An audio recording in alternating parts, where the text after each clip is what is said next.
This channel does not promote any violent, harmful, or illegal activities. All content provided by this channel is meant for an educational purpose only. MDH chana masala এখন ছোলা হোক বা বরবটি দানা, সাদা চানা হোক বা কালো, সব রান্নাই হবে অসাধারণ। MDH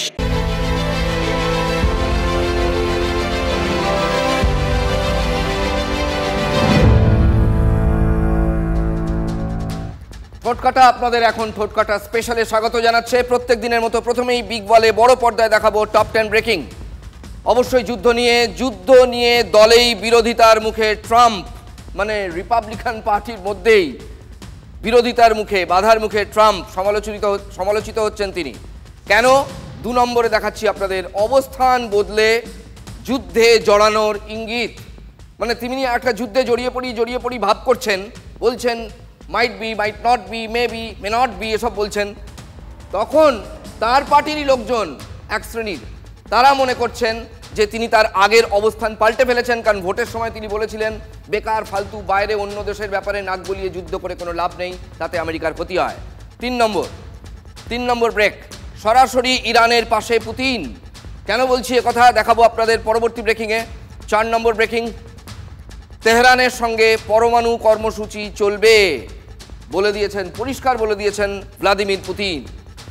5 নম্বর ব্রেকিং, ইরানের পরমাণু প্রকল্পে যুক্ত 200 রুশ বিজ্ঞানী এবং এই পরমাণু প্রজেক্ট চলবে, এটা যৌথ প্রকল্প।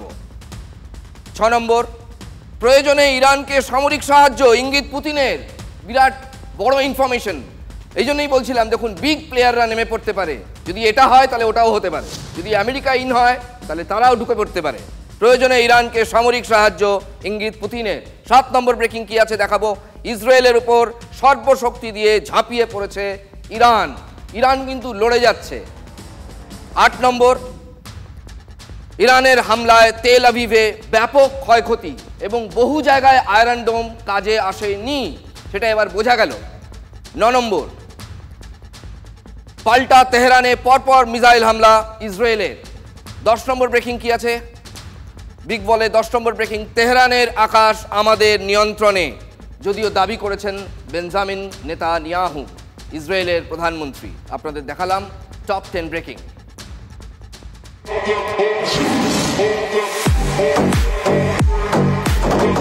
অনিল বোসের সময় এই প্রশ্নটা করেন, যে কথা বলেছিলেন অনিলবাবু, সেটা বোধহয় কোনো ভদ্র সমাজে কেউ বলতে পারে না। বিনয় কুমারের সময় এই প্রশ্নটা করেন, বিজয় বর্গীর সময় এই প্রশ্নটা করেন।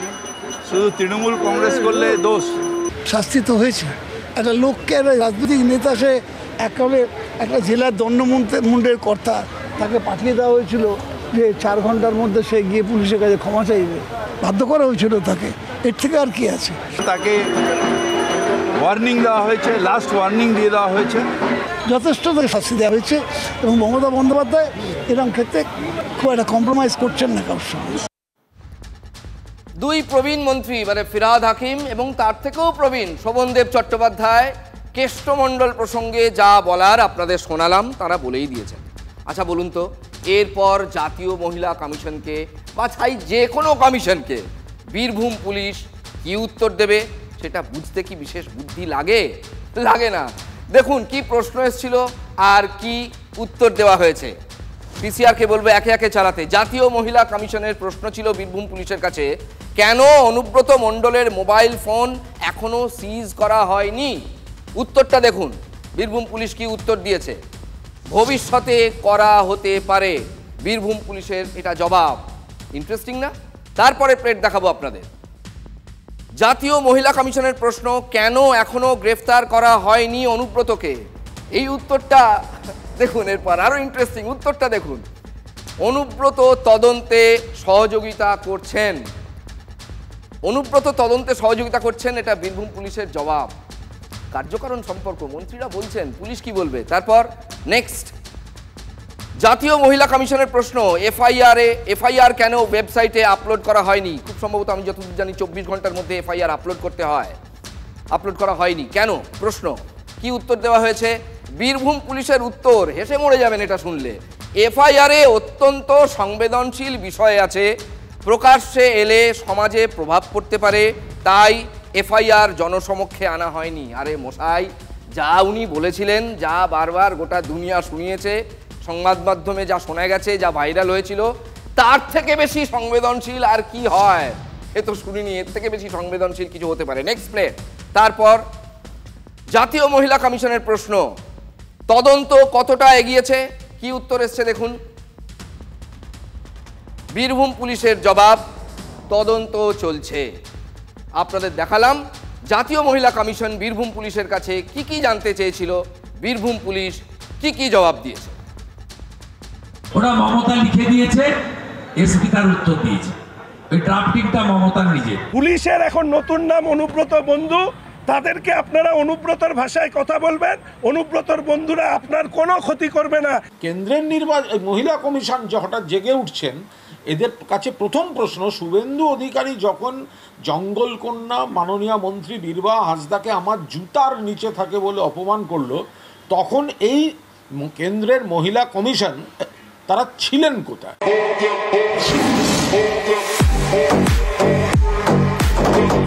অনুব্রতকে যদি জেলে না পাঠান, এসপি আপনার মাতা মমতাকে বলে দেবেন এসপি অফিসে আসবো, সঙ্গে 50,000 লোক থাকবে, উঠবো না, আগে কেষ্টকে জেলে পুরবেন, তারপরে উঠবো।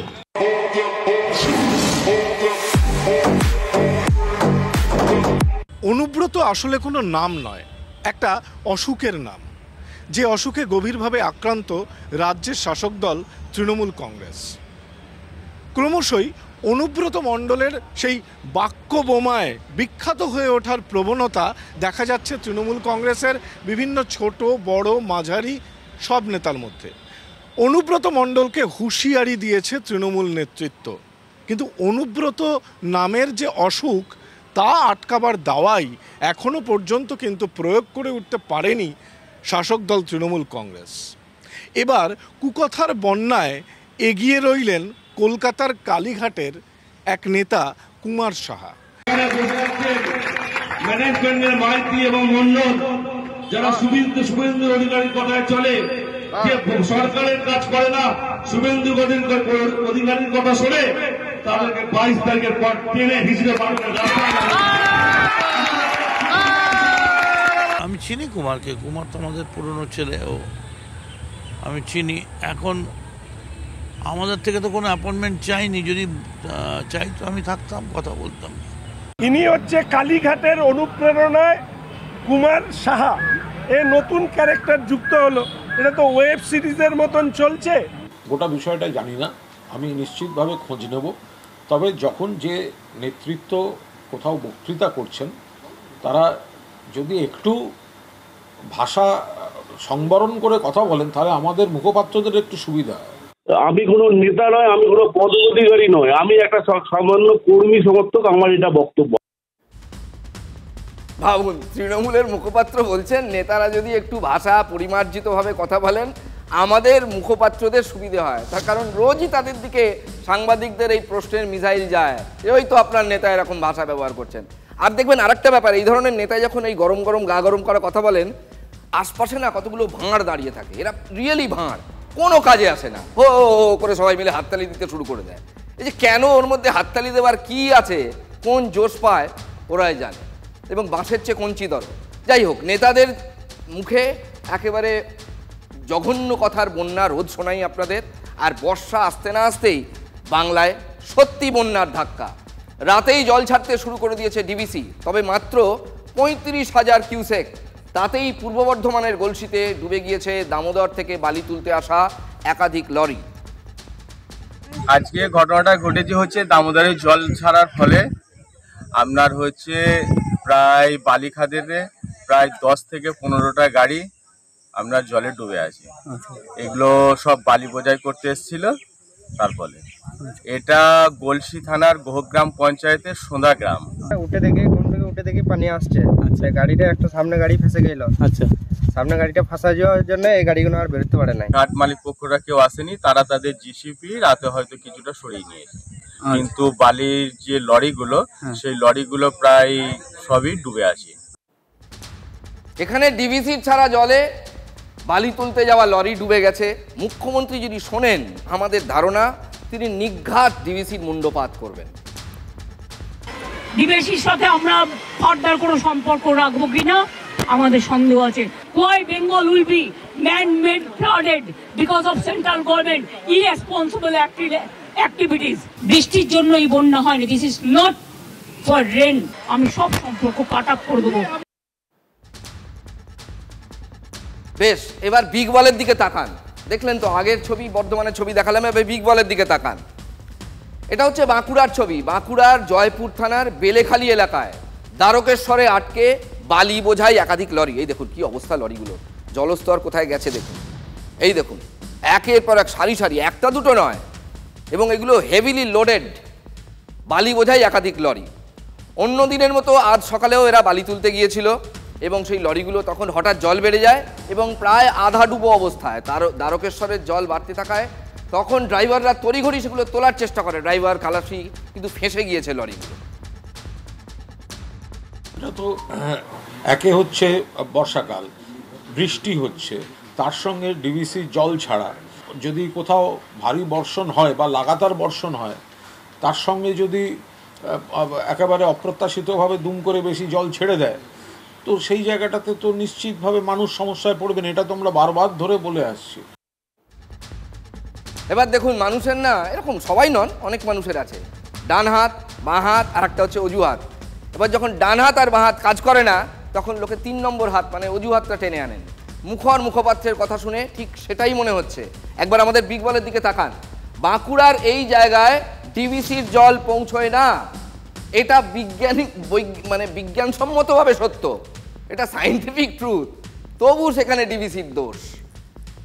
আগে আপনাদের পরপর যে ছবিগুলো দেখাচ্ছি পূর্ব বর্ধমানের ক্ষেত্রে, যেখানে ডিভিসির জল পৌঁছয় সেটা সঠিক, সেটা তো জাস্টিফাইড, কিন্তু এখানে তো ডিভিসির জল পৌঁছয় না। এবার দেখুন, আপনারা দেখতে পাচ্ছেন পশ্চিমাঞ্চলের ছবি, রাজ্যের প্লাবিত ঝাড়গ্রাম, পুরুলিয়ার বিস্তীর্ণ অঞ্চল, সেখানেও কিন্তু ডিভিসির জল পৌঁছানোর সম্ভাবনা নেই।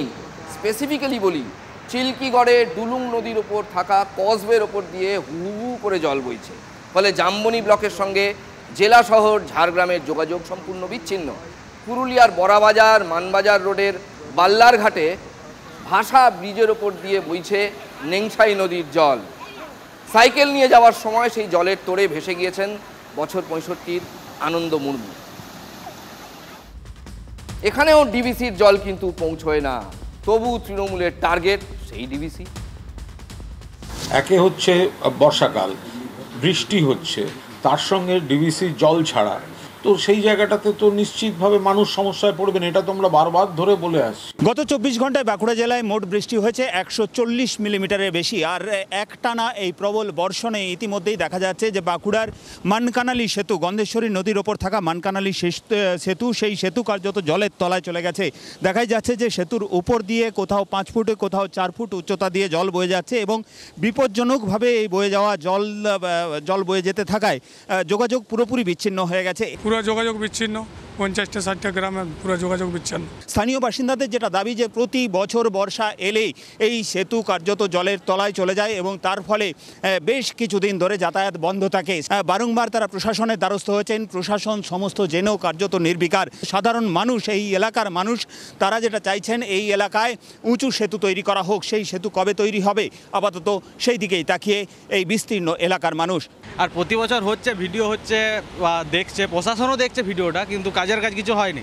টাকা খাইয়ে ব্রিজটা যদি ভালো করে করা হয়, কত মানুষের ওইদিকে অসুবিধা হচ্ছে। বাঁকুড়ার মানুষের কথাগুলো কানে ঢুকেছে তৃণমূল নেতাদের, মানে দায়িত্বপ্রাপ্ত নেতা যারা এবং প্রশাসনের। ওখানে কিন্তু ডিভিসির জল যায় না, সুতরাং কাঠগড়ায় রাজ্য। এই সরকার হচ্ছে অনেকটা ওই যে টেকো মাথায় চিরুনি দিয়ে চুল আঁচড়ানোর মতন সরকার।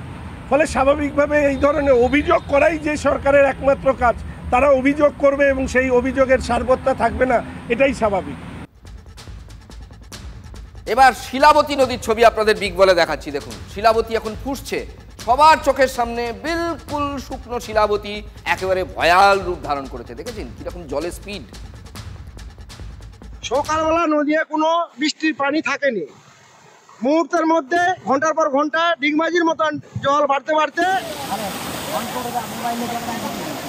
এলাকার মানুষজন বলছেন সকালে ছিল এই এলাকার দূরে শিলাবতী নদী, শুকনো শিলাবতী নদী, তারপরে যখন বেলা বাড়তে শুরু করেছে শিলাবতী নদীতে জলস্তর বাড়তে শুরু করেছে।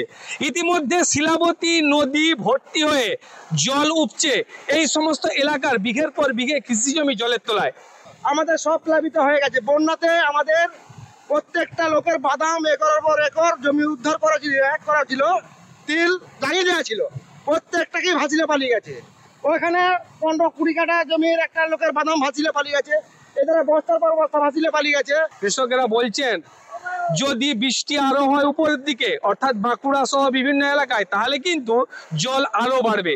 এই নদীতে যখন প্লাবিত হয়ে যাবে প্রত্যেকটা লোকের ঘরে ঘরে বন্যার পানি পৌঁছে যাবে, কিন্তু এতে যদি ডিবিসির পানি আবার ছাড়ে প্রত্যেকটা ঘর ডুবে যাবে আমাদের।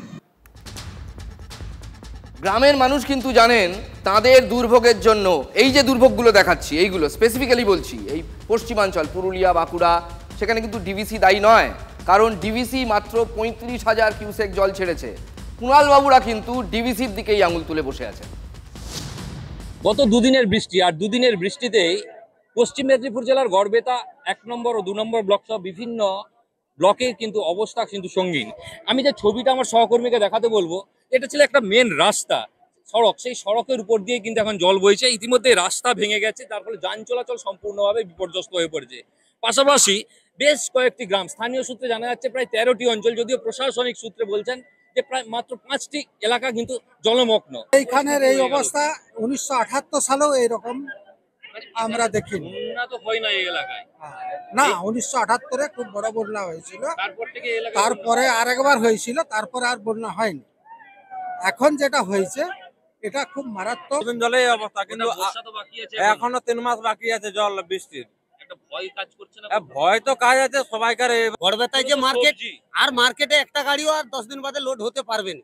এই পরিস্থিতি এখানকার মানুষ কিন্তু বিগত দিনে কিন্তু সেভাবে দেখেনি এখানকার এই পরিস্থিতি। হু হু করে বাড়ছে শিলাবতী নদীর জলস্তর। ইতিমধ্যে চরম আতঙ্কে চন্দ্রকোনা 2 নম্বর ব্লকের কেশাডালা এলাকার বাসিন্দারা। তারা যেটা বলছেন, আমি সেই ছবিটা একেবারে সরাসরি দেখাচ্ছি, যে শিলাবতী নদীর এই যে বাঁধ, এই পেছন দিকে নদী বাঁধের পেছন দিকে রয়েছে একাধিক গ্রাম, বিঘের পর বিঘে কৃষি জমি। এলাকার মানুষজন কিন্তু এই বাঁধকে বাঁচাতে কিন্তু মরিয়া, কারণ শিলাবতী নদীর জলস্তর বাড়ছে আর বাঁধ কিন্তু যে একটা ভেঙে যাবে তার কিন্তু চরম সে ভয়াবহ ছবি কিন্তু উঠে এসেছে। ছবিতে দেখা যাচ্ছে যে গ্রামের মানুষজন সকাল থেকেই তারা কিন্তু বাঁধতে কিন্তু মরিয়া। তারা কোনো ক্রমে যে এই বাঁধ যদি ভেঙে যায় একটা চরম ভয়াবহ আকার ধারণ করবে, সেই জন্য নিজেরা গাছের ডাল বাঁশ কেটে তারা কিন্তু বাঁধকে রক্ষা করার চেষ্টা করছে। আপনারা পারবেন এইভাবে টিকিয়ে রাখতে? টিকিয়ে রাখতে পারবো না, চেষ্টা করছি যতদূর পারা যায়, আমরা যতক্ষণ প্রাণ থাকবে ততক্ষণ লড়ে যাবো। প্রশাসনকে জানিয়েছি প্রচুরভাবে, কংসাবতী ক্যানাল ডিপার্টমেন্টেও জানিয়েছি, আমরা বারে বারে গিয়ে সেখানে দরখাস্ত দিয়ে আসছি, তাতেও আমাদের কোনো কাজ হয়নি। প্রশাসনের হস্তক্ষেপ না হলে কিন্তু কোনোভাবেই সম্ভব নয়। দাদা, কখন থেকে কাজে লেগেছেন? আমরা ভোর রাত থেকে কাজে লেগেছি। গত দুদিনের বৃষ্টিতে যা মানে অবিশ্রান্ত বৃষ্টির পরে হঠাৎ করে, কালকে তো নদী শুকনো ছিল, বিকেলবেলা যখন দেখলাম যে নদী শুকনো ছিল, কিন্তু হঠাৎ করে আজ ভোরবেলা থেকেই হঠাৎ বৃষ্টির ফলে বাঁধ ভাঙতে শুরু করেছে। চন্দ্রকোনার কেলাসডাঙ্গায় এখনো বাঁধ ভাঙেনি, কিন্তু বাঁধ ভেঙেছে চন্দ্রকোনারই ঘোষকিরা গ্রামে। প্লাবিত ঘোষকিরা, শীর্ষা, একে একে গ্রামের নাম বলছি, ধর্মপোতা, কল্লা, খুরশি, ধাইখণ্ড সহ একাধিক গ্রাম। প্রবল বৃষ্টিতে বন্যা পরিস্থিতি তৈরি হয়েছে। নদীর নাব্যতা যদি ঠিক থাকতো তাহলে এই বিপর্যয় হতো না। আমাদের লজিক্যাল বুদ্ধিতে যা বলে যে নাব্যতা কম, নদীগুলোর জল ধারণ ক্ষমতা নেই, সেই কাজটা কার করার কথা বলুন তো? ঠোঁট কাটার প্রশ্ন। রাজ্য সরকারের করার কথা। নদীবাঁধ রক্ষা করার কাজ সেটাও রাজ্য সরকারের। সেই কাজটা না করে সরকার এবং শাসক দল ব্যস্ত খালি ডিভিসির দিকে আঙুল তুলতে। ধন্য রাজার পুণ্য দেশ। একে হচ্ছে বর্ষাকাল, বৃষ্টি হচ্ছে, তার সঙ্গে ডিভিসির জল ছাড়া, তো সেই জায়গাটাতে তো নিশ্চিতভাবে মানুষ সমস্যায় পড়বেন, এটা তো আমরা বারবার ধরে বলে আসছি।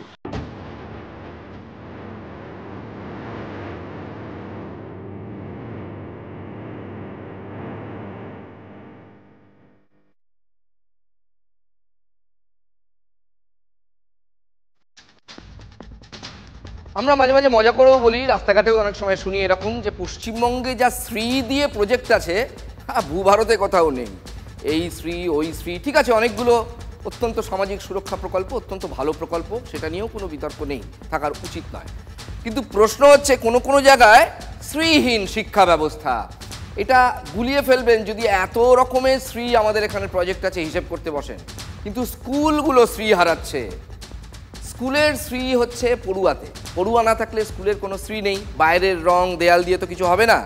কিন্তু পড়ুয়ারা স্কুলমুখ হতে চাইছে না, না ছেলে না মেয়ে, না ছাত্রী না ছাত্র, পড়ায় তাদের মন নেই। তারা যাচ্ছে কোথায়? হাতে নিয়ে কন্যাশ্রী বালিকা হয়ে যাচ্ছে বধূ, এবং বই না টানলে টানছে তাদের কি?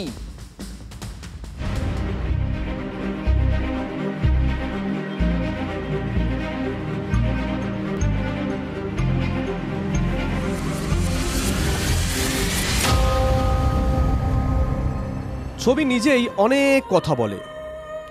স্কুলের বাইরেটা দেখে আদৌ মনে হলো এই স্কুলে পড়ুয়া আসে, ক্লাস হয়। চলুন ক্লাসরুমগুলো ঘুরিয়ে দেখাই। বুঝতেই পারছেন হাতে গোনা পড়ুয়া নিয়ে কোনো রকমের স্কুল চলছে। যে দু একজন পড়ুয়া আসছে তাতেই সই। ক্লাস চলছে, শিক্ষক শিক্ষিকারা পড়াচ্ছেন। একসময় এই জায়গাটা ছাত্রছাত্রীদের কোলাহলে গমগম করত, এখন চারিদিকে শূন্যতা। আমি একাই আসি, আমি আর মেয়েরা কেউ আসে না। এই কোচ স্কুলটার মধ্যে একটাই মেয়ে? না, অনেকজন আছে, কিন্তু এখন আসেনি।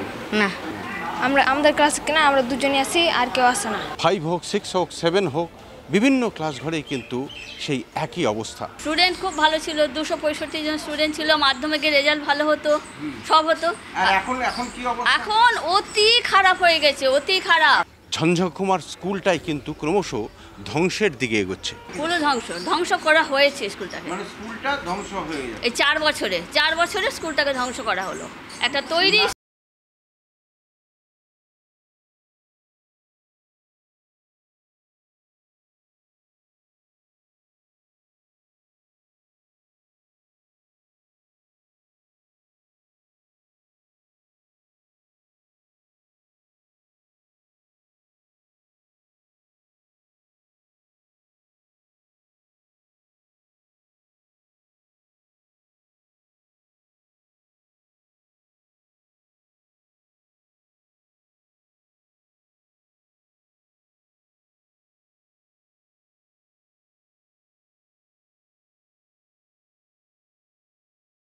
কোভিডের পরে আরও বেশি হয়েছে, বেশি প্রভাব পড়েছে।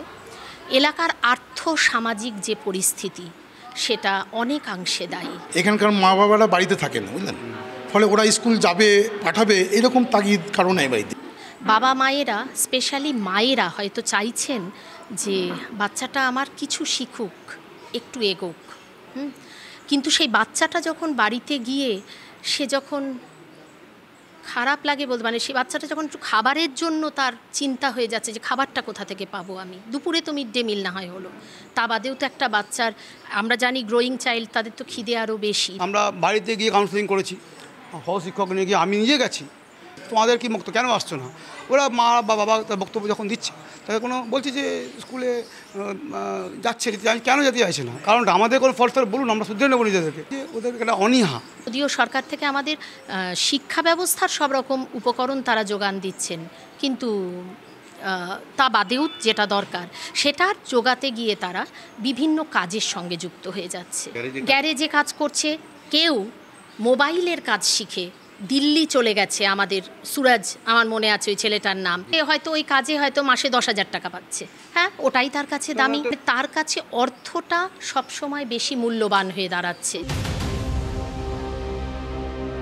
স্কুলের এক ছাত্রকে আমরা পেয়ে গেলাম, ওই এলাকাতেই টোটো চালাচ্ছে। স্কুলে আসবে কখন? একটু বাড়ির চাপ পড়ে গেছিল, তার লেগে একটু টোটো চালাচ্ছি। বাড়ির চাপ পড়ে গেছিল কিনা, ওই কারণে একটু টোটো চালাচ্ছি, তার লেগে স্কুলে যাওয়া হয় না। আর মেয়েরা মাধ্যমিকের গণ্ডি পেরোনোর আগেই শ্বশুরবাড়ি গিয়ে ঘরকন্না শুরু করে দেয়। বালিকা বধূ, কন্যাশ্রীও তাদের ধরে রাখতে পারছে না। শিক্ষকদের কথা শুনলেই বুঝবেন বাল্যবিবাহ ঠেকাতে না পেরে হতাশ। এই রিসেন্টলি এটা বেশি লক্ষ্য করা যাচ্ছে, 6-7 মাস ধরে খুব খুব অল্প বয়সী মেয়েরা বিবাহ বন্ধনে আবদ্ধ হচ্ছে এবং বাড়ির থেকে সব সময় দিচ্ছে তা নয়, পালিয়ে চলে যাচ্ছে। আমরা মহিলা টিচাররাও বিভিন্ন সময় চেষ্টা করি তাদেরকে বোঝানোর যে একটা এই বয়সটা ঠিক নয় বা এই বয়সে কি করলে তার কুফল কি হতে পারে। তবে কিছুটা বয়সের ধর্ম আর কিছুটা হয়তো সামাজিক পরিবেশ। আমরা একটা মেয়ের পিছনে একদম প্রচণ্ডভাবে লেগেছিলাম, কিন্তু লাস্ট অবধি আর পারলাম না, বুঝলেন। ওই যে গ্রীষ্মের ছুটির আগে আমরা একটা শপথ বাক্য পাঠ করালাম, যে গ্রীষ্মের ছুটিতে এটা ঘটে সাধারণত আমাদের এ থেকে একটা দিয়েছিল, শপথ বাক্য পাঠ করালাম, করিয়ে ওদের সব বুঝালাম যে এই ব্যাপারগুলো আছে, এই সময় এইটা করবে না একদম, হ্যাঁ বিয়ে না করতে। কিন্তু তবুও রিসেন্টলিও দুখানি মেয়ে আমাদের চলে গেছে। বুঝতেই পারছেন, ছাত্রীদের শপথ বাক্য পড়িয়েও শিক্ষকরা নাবালিকা বিয়ে ঠেকাতে পারছেন না। শুধু মালদাতেই এ নিয়ে 100টিরও বেশি এফআইআর হয়েছে। স্কুল ছুট ঠেকাতে পারছে না কেন, সেই প্রশ্নেই প্রশাসন চাপ বাড়াচ্ছে। আমাদের প্রত্যেকজন মাস্টারমশাই এবং দিদিমণি তারা কিন্তু ডেডিকেটেড, যে তার সত্ত্বেও মানে দিদিমণি মাস্টারমশাইদের এই প্রচেষ্টা সত্ত্বেও যে তাদেরকে একটা ব্যাপক সংখ্যায় বিদ্যালয় অভিমুখী করা যাচ্ছে না, এটার জন্য আর্থ সামাজিক পরিস্থিতি সব থেকে এবং একমাত্র কারণ। প্রশাসনকে আর্থসামাজিক দিকটা আদৌ খতিয়ে দেখবে? আরে কম দে কিন্তু খাঁটি দে। MDH কাশ্মীরি লাল লঙ্কার গুঁড়ো। MDH